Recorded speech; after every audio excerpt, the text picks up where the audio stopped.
We can never know for sure what a child with autism is thinking, but we have enough indicators now from particularly high-functioning individuals with autism, and they will tell you that they didn't want to be alone. They didn't want to be isolated.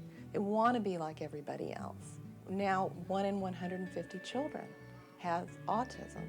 And so you're bound to know someone, or if not, you'll have someone in your own family who'll have autism. And we don't have a cure. We don't know the cause, but we do have hope.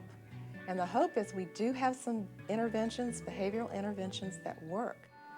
You push the button, use it. Trying to reach the child is very, very challenging. I think one father put it extremely well to me one time.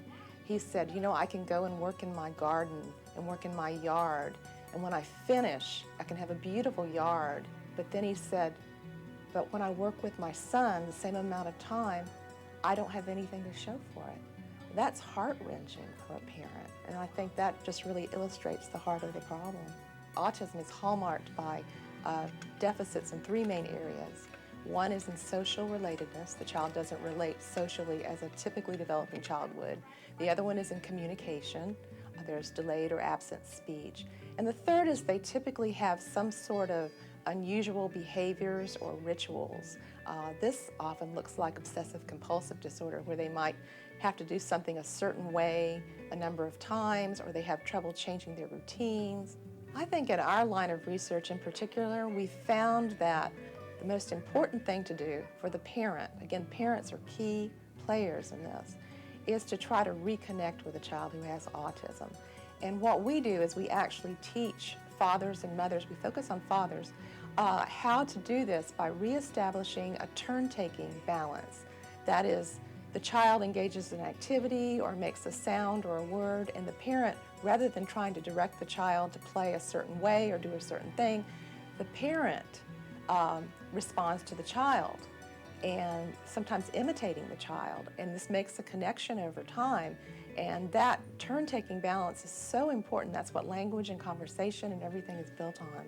We've seen children who've never given eye contact to the parent before make eye contact for the very first time. Shake your hands. Early in our work, we focused mainly on training mothers, and that was mainly for convenience, because mothers were the primary caretakers. But what we found is when we trained mothers, no one else in the family learned to do the intervention.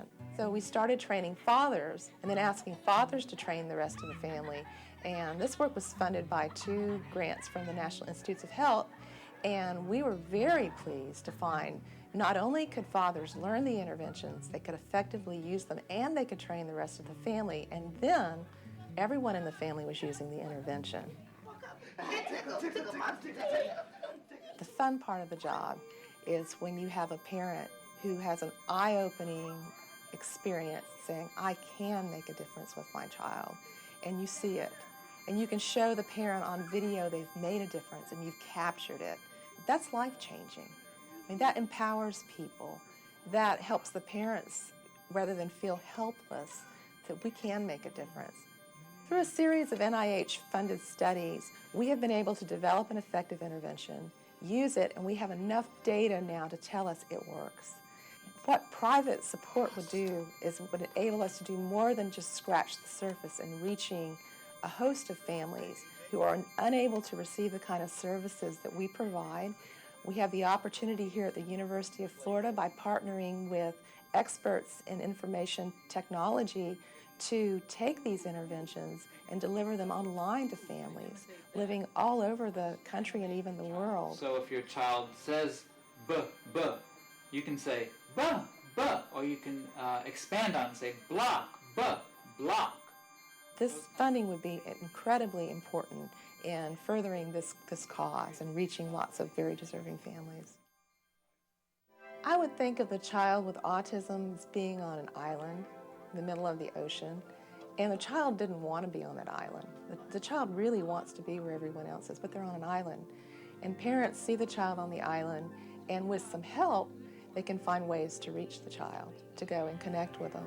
We can help provide those ferries and those bridges to help them to reach the child who's alone and really doesn't want to be. That's the interesting thing about autism. They really don't want to be. They appear like they do, but they don't. They want to be like everybody else. I do believe one day we'll have a cure for autism. But until that day, we are making great strides to provide the supports that are desperately needed.